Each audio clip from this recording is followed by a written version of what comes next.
What it do? Bedtime crew. Hey man, listen, today I am here to give you guys some controversial opinions, some hot takes, some would say, that I have about current day fighters, about all-time fighters and fights that could have happened. I'm here to give you my opinions that are 100% true, but I just can't prove. I'm going to try and make the case and prove to you why I have these opinions, but I don't have statistics, numbers, all this nerdy type of stuff. If you're here to talk about the outside foot battle and the significant strike numbers, no.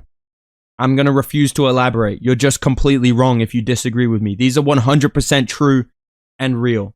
Fact-checked by real American patriots. Let's get into this. I really timed that well. My first opinion that I want to spit, based on what happened this weekend, obviously Gilbert Burns fought Sean Brady. Gilbert Burns, brother of Herbert Burns, he fought Sean Brady. And now I can say this again. I'm pretty sure I've said this before, but I'm going to say it again. Colby Covington is better than Gilbert Burns all time. He always has been, and he is right now. I'm so fucking sick of these people that constantly, dude, Gilbert Burns is a real problem, man. He's a savage, dude. He's not taking any easy fights, dude. And he's a real contender, unlike Colby. He fought Woodley after Colby. He fought Woodley before Colby, but he still fought him when he was washed as fuck. After he got mogged by Usman. He fought washed up Masvidal after Colby did, and didn't beat him as dominantly as Colby did, but for some reason people wanted him to get a title shot after that. It's just so funny, man. Like, every single metric people use to fucking hate on Colby Covington applies to Gilbert Burns. Gilbert Burns, all of his best wins are washed up old contenders. Every young guy he's fought, he's lost to them. Khamzat Chimaev lost to him, gets all the credit in the world for losing to Chimaev. You even try to dare and say Colby Covington deserves credit for the fights against... Oh, dude, why are we celebrating losses? Shut the fuck up, dude. I'm sick and tired of pretending that Colby Covington doesn't not only have a better resume than fucking Gilbert Burns. He beat Damian Maia before Usman fought him, before Burns fought him, right? Robbie Lawler, Tyron Woodley, he finished him. Fraud Kamaru Usman, and Gilbert Burns couldn't even finish Tyron Woodley. Colby Covington brutally KO'd him with a rib injury. Okay, dude. And yeah, I just feel like everything that people say about Colby Covington, Gilbert Burns has all of those traits, except for the fact that he's just active and fighting and losing to, like, up-and-coming guys. Like, I like Gilbert Burns. I'm not trying to hate on Gilbert Burns. I kind of am a little bit. But I just want to say, as a Colby Covington fan from day one, bro, Can we all just admit that Colby Covington is better all time than Gilbert Burns? Better resume, interim champ, did better against Kamaru Usman. Second fight that Usman and Colby had should have been a draw. And yeah, I just think when you actually look at their resumes and you think about all the criticism people have for Colby, oh, he's chinny. Oh, he only fought washed contenders. Look in the mirror, dude. You guys glazing Gilbert Burns for losing to Khamzat Chimaev, bro. Colby Covington went to war with prime Kamaru Usman. So that's my first opinion, is that Colby Covington is better than Gilbert Burns all time, and it's fine. And every single fight, it's just becoming more and more true. Last thing I'm going to say before I move on, people say Colby Covington's been inactive as fuck, but in the same breath, a glazing sharp cut when they both last fought on the exact same day, bro. But regardless, let's move on to my next opinion. This one's going to go over well as also. This is just going to be a great comment section, I can tell. But I'm serious. I'm not trying to rage bait. It's genuinely my opinion. And I just want to say this, bro. Next one I got. Conor McGregor would have beat Khabib if he never fought Floyd Mayweather. I'm tired. I'm tired of pretending that I'm the... I hope that I'm not the only man out in the world that secretly thinks Conor McGregor could have beat Khabib if he was actually trying. Like, am I crazy that Conor McGregor did so well against Khabib despite coming off a huge layoff, clearly drinking and partying the entire time, not really taking it that seriously, or taking maybe the beef more seriously than the training camp and kind of dismissing Khabib as a fighter, still did better against him than anybody else who had short notice, full notice, doesn't matter. He still did better against Khabib than any of those guys, right? I really believe that if they had fought at UFC 205, or if they had fought at like 209, or just right up, like if Conor never fought Floyd, like you just remove the Floyd fight from the equation, you remove the legendary moments of, mate, what, you got a school bag on stage? You can't even read. You just remove all, on the kill of tree. They want everyone to say, fuck the Mayweather. Just remove all these legendary moments, right? And you just put Conor and Khabib against each other in 2017 or never mind. Yeah, 2017. I think Conor beats. I think Conor would have beat Khabib, bro. I truly believe that if in the year 2017 we were robbed of McGregor shooting a fucking knee upside the orbital bone of Khabib, yeah. It's just such a what if to me, bro. I feel like these two are like, oh man, he could have been, I feel like he could have done that. And I also believe he could have been like higher on the GOAT category if he had stayed in MMA because he looked literally unbeatable. And people try and shit on Eddie Alvarez as a win, but in the same breath be like, I don't know, man. I think RDA would have been a tough fight for Conor, bro. I don't know, man. RDA's a freaking legend, man. But Eddie Alvarez, he's a bum. He literally KO'd RDA in a round. Regardless, dude. I think Conor McGregor, if he had stayed in the UFC in 2017, probably would have beat Khabib. I've always said he would have beat Tony Ferguson. The only way Tony Ferguson would have won is if it was like a Nate Diaz situation where Conor took the fight short notice, like Khabib pulled out and Tony stepped in. Could see that happening, actually. Fuck, dude. But full camp, Conor beats Tony. I think Conor could have been borderline lightweight GOAT if he stuck around. And I do believe that with his underrated jiu-jitsu and takedown defense, and his striking and being sharp and focused on MMA, he would have beat Khabib in 2017. I'm going to stand on that. I know I can't be the only one that thinks that. I can't prove it, but I know that it's true, and I hope someone in the comments agrees with me, dude. All right?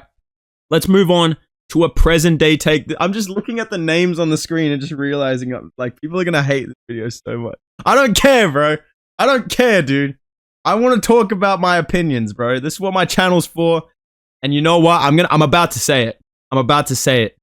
Sean O'Malley is the best bantamweight we've ever seen in the UFC.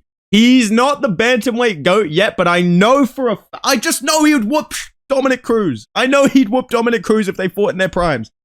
I don't care who you put against Sean O'Malley. Prime for prime in the bantamweight division. I think Sean O'Malley snipes them, bro.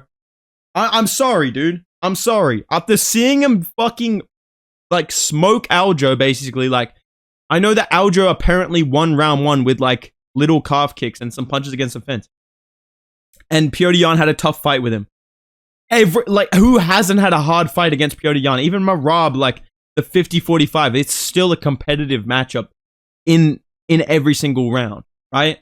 And all of you guys were coping about that. Every single person hated on that performance. But now, when you try and glaze O'Malley, they're going to suddenly, oh, dude, Marab fucking 50-45, Petr Yan. Yeah, because he's a fucking wrestler that shoots 50 takedowns. Sean O'Malley turned Petr Yan into a wrestler. And people still had the audacity to say that Corey Sandhagen's the best striker at bantamweight. Or that TJ Dillashaw would beat Sean O'Malley. What the fuck are you talking about, dude? What are you talking about? That Dominic Cruz would beat Sean O'Malley when this guy turned Petr Yan into a wrestler. This guy had people saying Petr Yan win via control time. That's the type of striker that this guy is. I know that I glaze O'Malley a lot, but I'm sorry. I'm just going to give the guy credit. Okay, I'm not trying to go full Schmitty mode here, but I'm trying to give Sean O'Malley credit. And I think genuinely just based on every single bantamweight I've seen fight in the UFC, I've seen all the GOATs, right? Dominic Cruz, TJ Dillashaw, you know, the legend himself, Cody Garbrandt, Davey Grant, all the biggest names at bantamweight, you know, what's another like OG bantamweight people might not remember, dude. I don't know. I'm trying to think, bro. Renan Barão. I'm trying to think of like a funny one, but Rafael Assunção. I don't know. Sean O'Malley's the best bantamweight we've ever seen in the UFC. I believe you put him against any bantamweight all time, he beats, bro. I'm gonna just be 100% real about it. And if he chins Marab, get ready, bro, because you think the glaze is bad now. I'm becoming Lucas Tracy every day, bro. I'm not trying to be, dude. I'm just saying if O'Malley beats Marab, he is the bantamweight GOAT, and I will not argue with you about it. It will be fact. Dominic Cruz, you're getting packed up. You're getting sent home. Your time has come, and there's no way out, brother. There's no way out. Let's move on to, I think, a take that most of you guys would maybe not agree with unless you're a straight man. If you're a straight man, I think you agree with this take. Jon Jones would have lost to Cain Velasquez if they fought each other. I believe there was a time period where the UFC wanted to do Cain Velasquez versus Jon Jones at the heavyweight division after he started to clear out light heavyweight. I remember when he beat DC the first time, there was a lot of like lingering on Cain Velasquez's reaction. I think he had a beard. He was looking badass. I just feel like Cain Velasquez and Stipe Miocic in their primes are terrible matchups for Jon Jones. With everything I've seen of Jones throughout his career, I feel like seeing him fight someone bigger than him that has a crazy chin, that has heavyweight power, that can wrestle, that doesn't slow down, I feel like that is the nightmare matchup for him, right? And I feel like Stipe Miocic is still going to be more difficult than Cyril Gane just because of his grappling ability, his ability to stuff takedowns. He was able to out-wrestle DC at some point, right? And Jones was able to as well. But Stipe, I saw him do it in the second fight and the third fight, right? It's just the age and the layoff and the chin of Stipe that worries me. I know Jones has no power in his hands, but he does have hard like kicks and knees and elbows. But I think in his prime, Cain Velasquez would have beat Jon Jones. If they had fought each other in like 25th, like we go 2K My League mode, we turn off injuries. I think Cain Velasquez in like 2015, maybe like late 2014, I think he beats Jon Jones. I think Cain Velasquez would have beat Jon Jones. And I think prime Stipe in like, I'm not even going to say, fuck that. Not even prime Stipe, bro. 2019, 2020 Stipe would have beat Jon Jones' ass, bro. If Jones moved up straight away, he would have lost to Stipe. I know that for a fact. The only guy he would have beat in that top like 3 at heavyweight of Ngannou, DC, and Jones probably would have been Ngannou, DC, and Stipe. Probably would have been DC just because of how many times he prepared to fight him. Everything he knows about DC, the rivalry there. He's got a psychological edge over DC. But man, I feel like in 2020, Ngannou, like the 2021 Ngannou, when he learned how to wrestle, bro. Come on, dude. Stipe, Ngannou, Cain Velasquez. I think prime for prime, all of these guys would have beat Jon Jones. It's a shame we never got to see him fight somebody like that. The best we got was Dominic fucking Reyes. You know, I'm Dominic Reyes. I'm a 3-sport athlete. But, you know, I still know deep down that's what would have happened. I don't know about you guys, but I think that's what would have happened. And there is one last take I have to give about the present day UFC. One opinion that I have that people, I said this before his last fight and he won it as a massive underdog, right? I'm saying it. I said it in my UFC title runs video. And I'm going to say it again one more time, bro. I believe that Dan Hooker has a good chance against Arman Tsarukyan. I think he has a good chance against Charles Oliveira right now because Charles Oliveira is on a bit of a slump. He's kind of declining, right? I think he beats Justin Gaethje, dude. I think Dan Hooker could get a title shot in the next year, and I believe that he could beat Justin Gaethje, and I believe he might be able to find a way to beat Charles Oliveira, and I think Arman Tsarukyan will probably beat him, but it would be a closer fight than people expect. I think Dan Hooker would be like a plus 250 underdog against Arman Tsarukyan, but he would do better than Charles Oliveira. I think he would do better than Charles Oliveira in the striking. I don't give a fuck. He would do better. He would cause more damage. He would make Arman bleed, or he would rock him at some point. I think Dan Hooker is an underrated lightweight contender, and I think he can get a title shot in the next year. I'm never letting this go, bro. I picked him against Gamrot. People called me fucking crazy. They called me a madman. They wanted to know what I was going to say if Dan Hooker didn't go on the legendary title run that I predicted like a year ago. I swear like a year ago I said, bro, Dan Hooker low-key could beat Gamrot and beat some of these guys. You know, everybody wanted to know what I was going to say if he didn't go on this legendary Oliveira 2.0 title run. I guess we'll never know. I think he has a good chance against Arman. I think he beats Justin Gaethje. I'm going to pick him if they fight. If they book Gaethje versus Hooker today, I'm picking Dan Hooker. And I can't even explain why. I just know he's winning. You know what I mean? That's what this video is about. I can't even explain it. Right? Logically on paper, Charles Oliveira would smash Dan Hooker. But for some reason, why do I feel like this dude could plot armor his way through that right? Why do I feel like he's on a fucking run of a century right now? He's literally the leader of CKB right now, dude. He's the group leader now, man. Izzy's a background character in the anime. Trust, right? I don't know, man. I cannot explain it, but I hold this opinion. I have to share it. These are my UFC opinions, past and present, that I can't really explain, but I feel like these are factual. Let me know down below, guys. What are your opinions on my takes? Obviously, we're going to have a nice, friendly discussion in the comments. I'm sure everyone will be really happy and really friendly in the comments section from the way that I started this video, you know, because I dared to criticize Gilbert Burns. And yeah, let me know your biggest hot take, your opinion that you can't prove in the comment down below. I want to read them. You know me, man. I'm a hard it if I read it. So drop your opinions in the comments down below, guys. If you're enjoying the videos, make sure you subscribe to the channel. We're almost at 50K. I really appreciate that shit. We're almost at 50K, like Dan Ige. Trust. Yeah, drop a like, subscribe.